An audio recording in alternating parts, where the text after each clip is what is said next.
often used to compare financial planning. And what I mean by that is when I work with clients on their financial plan, we're talking about doing things like implementing new techniques, new strategies, creating new habits in their routine. That can be a really challenging thing to do. Breaking old habits is hard. And I often compare financial planning to weight loss because it's something that's better accomplished with a coach. You need the right tools to keep you on track, and you've got to be able to know what's going where. You got to keep track of what's coming in and what's going out, right? Sounds a lot like weight loss. Weight loss can be just as difficult of a challenge to engage in because you are trying to change routines. So I wanted to share a personal story with you all today. Now, it's a personal story about a little bit of the health journey I've been on the last couple of months, and I want to preface it by saying it's not a terribly dramatic story, but it's a personal story, and I think it's relatable for the be in a similar situation as I am, where you are conscious about your health, try to make good decisions, but maybe you're striving to take that 1 or 2 steps closer to being a little healthier. So again, as I often compare financial planning to weight loss and the idea of creating good, healthy habits, here's my story. Last September, I went for my annual physical, and to my surprise, slight surprise, I had a feeling it was happening. I found out that I had high cholesterol. Now, again, not an earth-shattering condition, right? It can be controlled with medication, but I personally would prefer trying to address it naturally before taking a prescription. So I was challenged with taking the next few months. I had until December to lose 15 pounds. Now, let me share these 2 things. Not only did I have high cholesterol, I had astronomical cholesterol. My cholesterol was more than double the health. So I definitely had some work to do. And for me to lose 15 pounds, you know what? Many may look at me and have seen me in my video and say, oh, you look great. I was technically overweight. And the one thing I learned that I'll share with you now in losing 15 pounds over the last few months is how much my diet and my weight impacted my mood. So talk about not only wanting to be healthier, I wanted to feel better, made a big difference. So what I want to share with you folks are 3 main things. I've tried losing weight before, and I'll share with you the ways it didn't work for me, okay? And I'm sure there's a lot of us out there that striving to lose that next 10 or 15 pounds just to get back down to a comfortable place, and it's challenging to do. So I'll tell you about the things that didn't work again for me. They didn't work for me.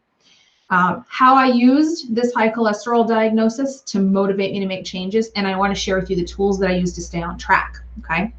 So first of all, I have tried losing weight before, like all of us have. There was always that 10 pounds, that 15 pounds that I really wanted to shed just to feel better about myself when I looked in the mirror, right? And I always told myself I was making good decisions. I like to cook. We don't eat out a lot. I always felt like I was doing well, but the pounds never went anywhere. I tried shakes. I tried bars. I tried health coaches. I was always searching for something to replace the food decisions that I was making. And what I learned, and I realized it back then, but I wasn't ready to admit it in order to make the changes, is I was just replacing rather than retraining myself about the proper ways to make healthy food decisions. So that's why my past adventures into weight loss hadn't worked. Having this diagnosis of high cholesterol was very important to me because I know that, one, it's hereditary. This is something that runs in my family. So eventually I was going to come upon this challenge one day. And if I want to stay off prescriptions, as I am hoping to do, I need to keep myself healthy. I have no choice. So that's how I use this high cholesterol to try to keep me on track. And then I would not have been able to accomplish it if I hadn't had the right tools in my corner. And there are 2 tools that I used that have been so helpful to me. And I've used them in the past, one more than the other. So I'll share that with you. First, obviously, I have my phone, right? I have an app. I have a calorie counting app. My calorie counting app is completely free. I do not pay for it. I use the version that just helps me set a goal, a weight loss goal. It tells me how many calories I should consume each day, and it breaks down the meals as I enter them. It's easy to use, so I found that to be really helpful. But honestly, even more so than the app to track my calories, the best thing I bought, which $1 purchase at Ocean State Job Lot, was this. It's a food scale. It's a digital food scale.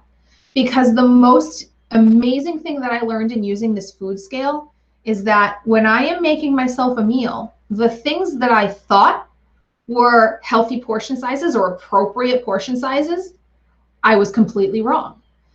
A great example is, to have a healthy meal, maybe I would have a piece of fish, right? I really only need a 3-ounce piece of fish for a healthy meal to go along with my vegetables and my grains. A 3-ounce piece of fish is not terribly big. If you go to a restaurant, they're probably serving you a 6-ounce piece of fish. It's double what you need. So I had the tools that I needed to make sure I was making healthy decisions, not just in the types of food that I was eating, but in the quantities of food that I was eating. So again, why would a financial planner be on here talking about weight loss? Because there's a lot of similar topics when it comes to weight loss and financial planning. You need the right tools. A lot of people find it helpful to have a coach in their corner. And you're on a journey to change old habits, and that is never easy. So you need the proper support from the people in your life and from the tools that you have at your disposal.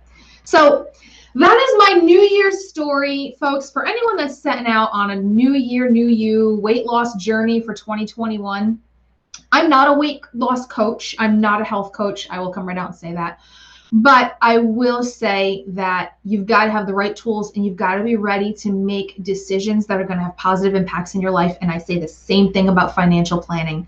If you are embarking on a financial journey to pay off debt, increase savings, contribute to college savings, or increase retirement plans, or you don't know what to do with your stock portfolios, you need the right tools and you need the right support. So I'd love to hear what you folks have to say. Share in the comments any of your weight loss journeys. Share in the comments any of your financial journeys. I'd love to know what you folks have experienced, and I'd love to know what goals you've set for yourself for 2021. And as always, if I can be of any support, please let me know.